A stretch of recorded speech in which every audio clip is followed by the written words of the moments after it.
Here we have what could become a landmark machine for me at Performance Classics, in that I'm currently working on the engine of what is Asbo 49, a 350cc Redditch built engine, which I've only got the engine of, I haven't got the bike. So that means that this one here is going to be Asbo number 50. Both cats have come out to check it out, and neither of them too impressed. They've carried on their way, but I think this is a rather nice looking and well kept bike. I'm going to go for a ride on it, and I've been waiting long enough for weather dry and clean enough to be able to do so, because it's a shame to get all sorts of filth and mud and salt on this. And I'm going to go for a short ride up to and through the next village and down to the roundabout and back, just to get some idea of what it's like before I start working on it.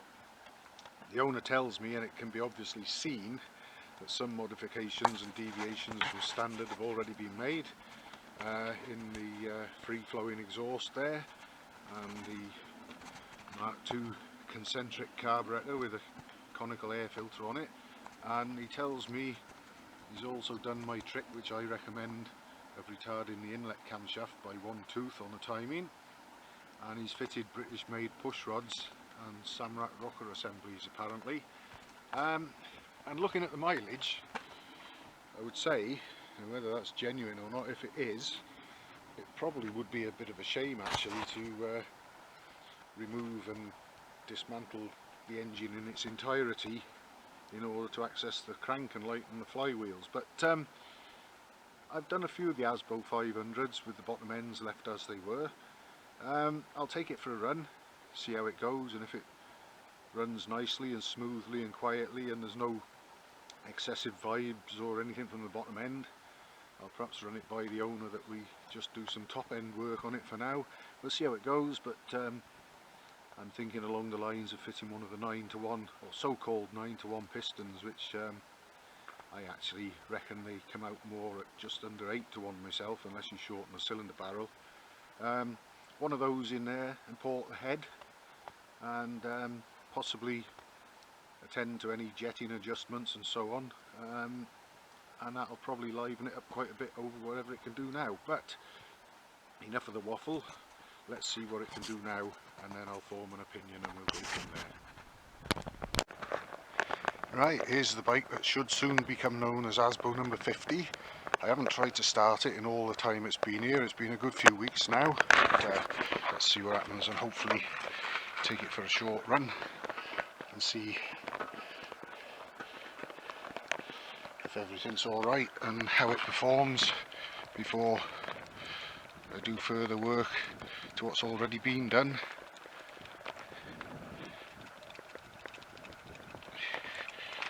In order to liven it up a little bit.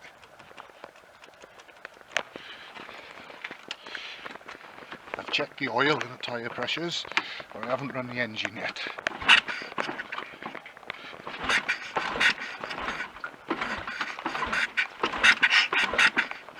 As you can see, it's a bit of a choke, seeing as it's there.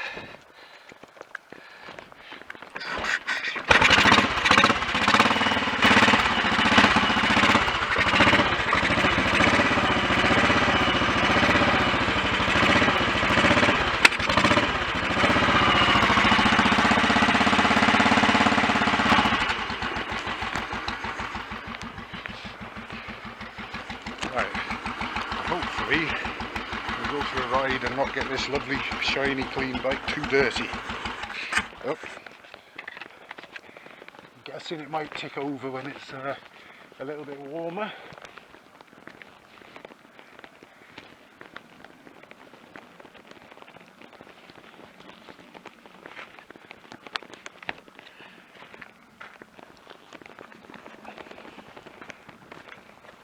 This is my first ride on a motorbike in over a month, since my birthday ride on the Triumph Tiger Cub. So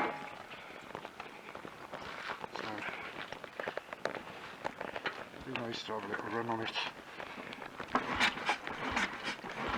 Alright.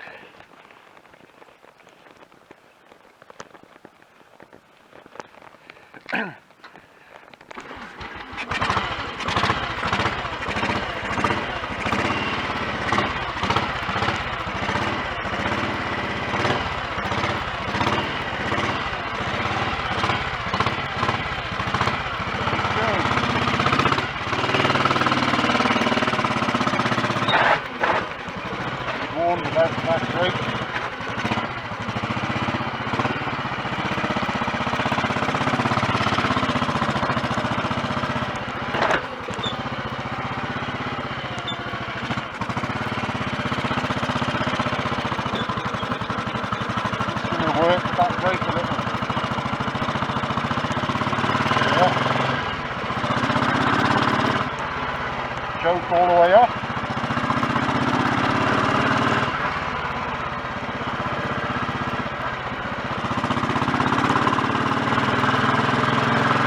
Go the country. Okay.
Get him out the way a bit.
Well, that runs and rides really nicely.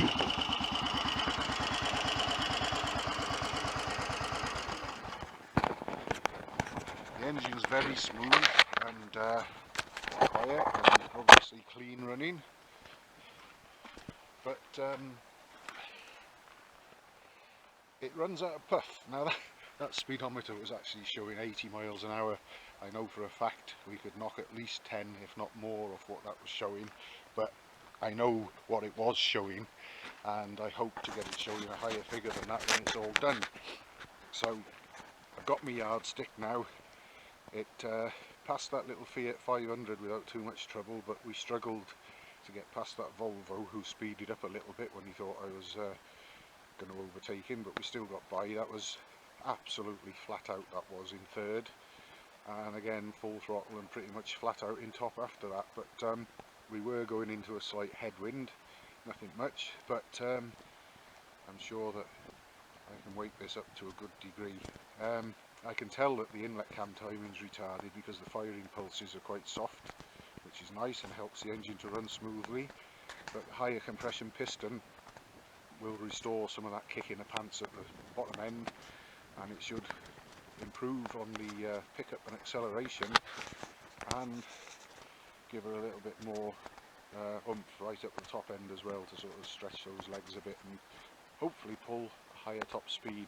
We should be gaining, I'm hoping, port the head and put the high compression piston in it. We could be in the region of perhaps another 5 horsepower or so, and it'll be interesting to compare after the work is done with this ride I took just now for the very purpose of comparison. So into the workshop with it next and get a piston ordered and get the cylinder head etc. off and begin the work.